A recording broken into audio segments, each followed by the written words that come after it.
on the run. By the way, his website's getbillsbook1.com. Getbillsbook, the1.com, or BonnerandPartners.com. I can taste dirt in it. God knows what's in this. These people just sampled City of Austin tap water straight from the faucet. Next, we had them try a sample of tap water filtered with the ProPure G2.0 filtration system. That one is better. Tastes like nothing.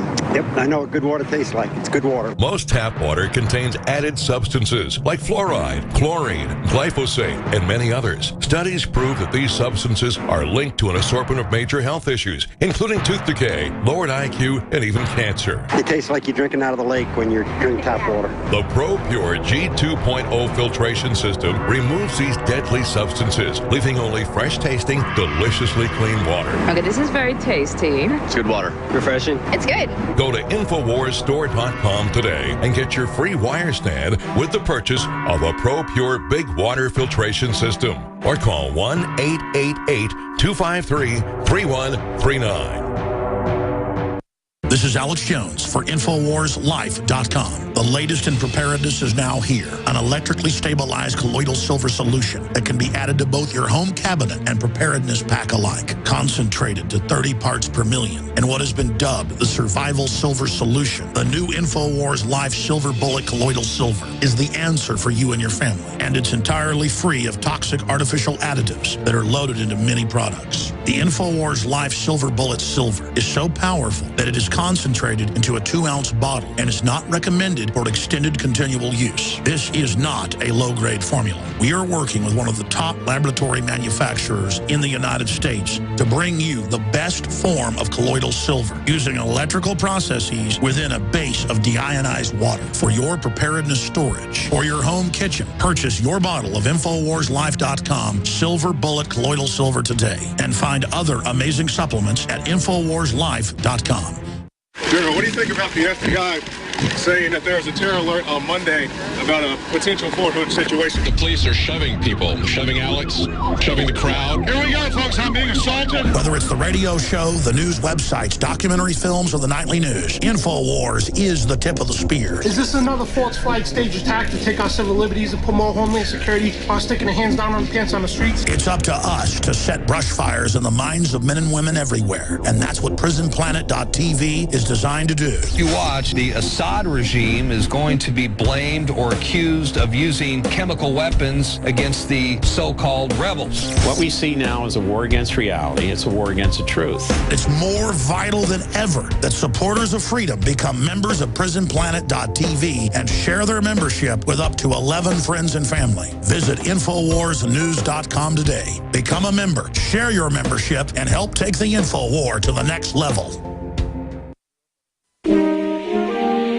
Crashing through the lies and disinformation. It's Alex Jones on the GCN Radio Network.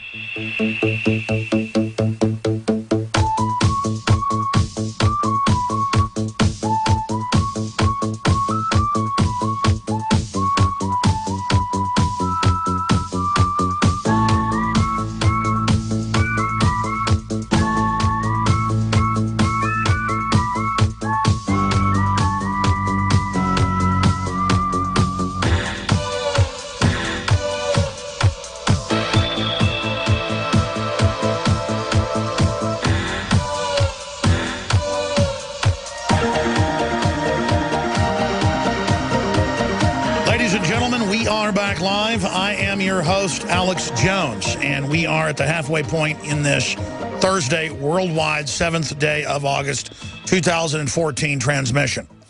Now, America won World War II.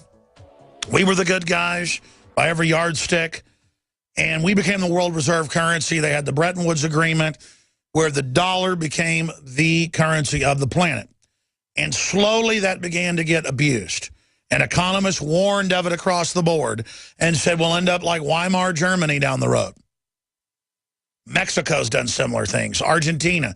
Every country has done this basically at one time in their history, one way or another. And it always ends, sometimes a generation or two later, in disaster. And that's what economist Bill Bonner, BonnerandPartners.com, his new book, Hormageddon, is breaking down. And I want to get in to the book. I want to talk about the fact that you can go to getbillsbook1.com. He wanted to just come on and talk about the economy, but I've got the breakdown from the website on it. You can go there and get a hardback edition of the book before it's available anywhere. You can get an electronic copy and get a great compendium of America called The Idea of America, a full year of Bill's new publication called The Bonner Letter. And number 5, you can get a special #1 report, Bill Bonner's Trade of the Decade. And number 6, you can get special report #2, the Bonner Family Wealth Blueprint. And he didn't come on to do this today, but I read his stuff, so I'm plugging it for him.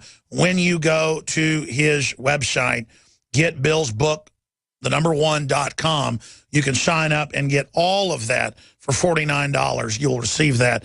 And I'm telling you, just one of the newsletters for a year, it's a value at $49. You get 6 different things all there on the website. You can sign up for that at getbillsbook1.com or bonnerandpartners.com. You can also navigate over there as well. So he joins us here today to go over all this. So, Bill, again, I want to give you the floor to really encapsulate all this for people, but take your time at the same time. I mean, if you take 20 minutes, it's encapsulating it. So you're telling the story of Weimar Germany. I think we should go back to that. And then I was asking you the question selfishly and for my audience.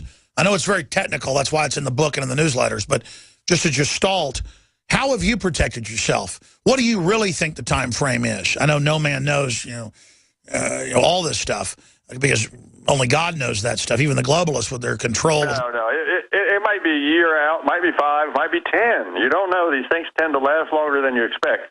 But I think anybody would be foolish not to be protected now because you never know. This thing could, we're seeing some sell-off in the market now. We're seeing a lot of skittishness. We're seeing, those Russian troops at the border. Who knows? You never know. So you got to be prepared.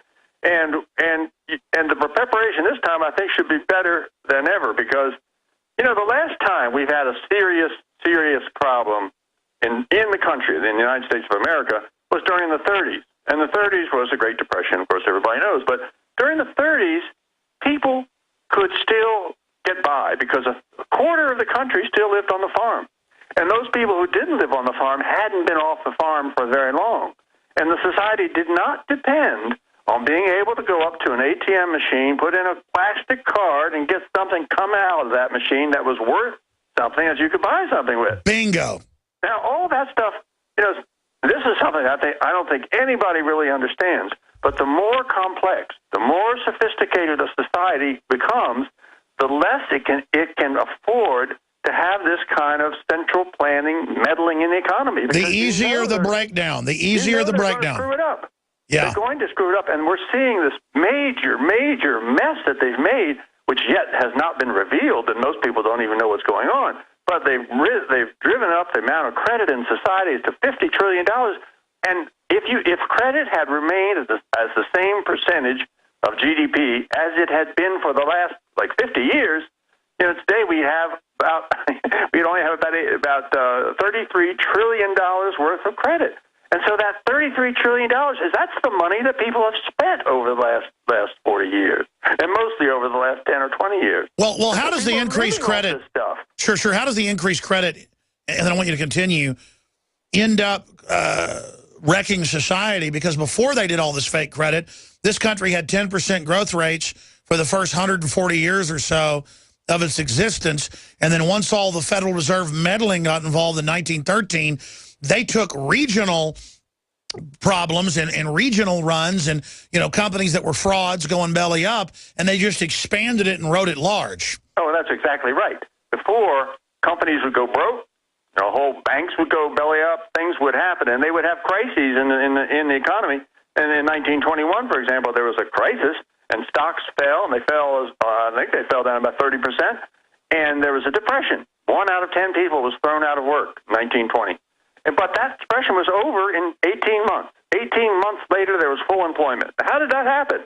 Well, it happened because the meddlers were not in office and they weren't meddling with the economy and preventing the process of healing. In order for an economy to heal, things have to fall down to the level where people want to buy them, and they buy them, and then they start investing again, and the thing gets going again. I mean, that's no mystery. That's been going on for a long time.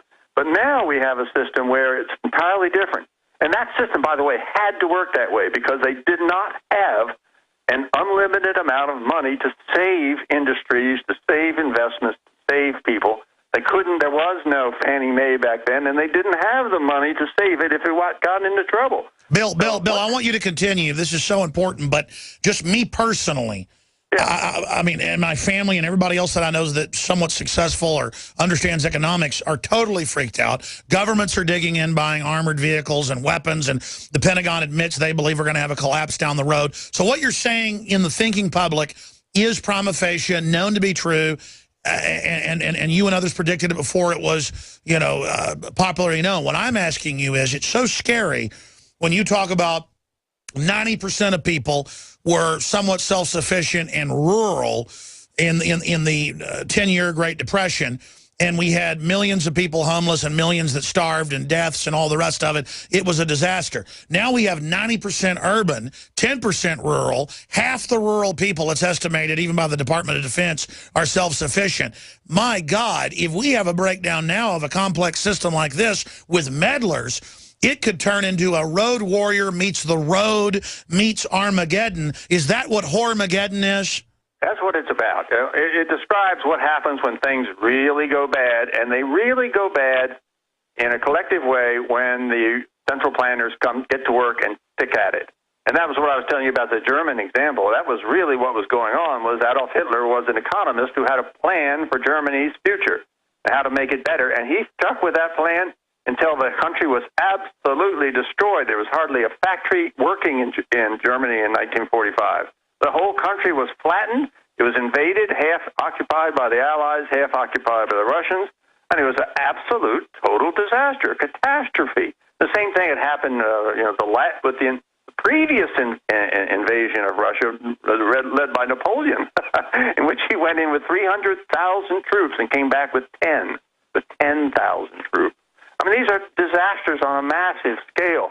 And what we're looking at now is the same caliber of disaster in finance and economics, something that has never happened before in the history of the world, and is happening now because the leaders of the biggest economy, the most influential monetary power on the planet, have been doing something for the last 50 years, which is fundamentally very, very stupid.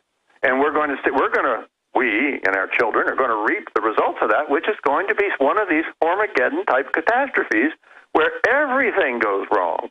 Everything. You go to the ATM machine, it won't work. There won't be enough cash. You know, what happens in this hyperinflation is the printing presses can't run fast enough. You can't get enough cash to make it work. And I'm indebted to Gary North, who pointed out a lot of this stuff back in the year 2000 when he was talking about the Y2K disaster. We didn't have a Y2K disaster, but he had delved into it, and he figured out how much we are now dependent on computerized information systems. And that was in the year 2000. Now it's 2014, and we're much more dependent. Everybody. If you want to get a cab, you got to get on your portable computer. I mean, it's really funny in some ways, but it's absolutely true that people can't live for more than a couple days. You know, these systems of communication, of delivery, logistics, and all that break down, and they all, by the way, they all run on money. And the money system breaks down, everything breaks down. That's exactly what happened in Germany in the Weimar Republic. It's what happened recently in Zimbabwe. But those were relatively primitive societies. Even Weimar Germany is very civilized, of course, but people lived on farms. Like 90% of the people lived on farms. We don't have that situation in America. We depend on systems that work. We depend on money that works. And to put this money out there, to encourage this kind of crazy system where you think you can improve the economy by printing more of it, it's just criminal. Well, Bill, I understand that. It's a disaster of a biblical proportion. Well, let's talk about what that disaster could look like and what could precipitate it. I mean, we already see sanctions on Russia hurting Russia, the EU, and the U.S., and the stock market going down because of it. I mean, it seems the meddling could actually accelerate this demise, A. B, is there a way to turn this around or have a soft landing? Well, I'll answer B first. The answer is no, because that's the nature of Armageddon. And Armageddon starts up, there's no stopping it. And there's no stopping it because it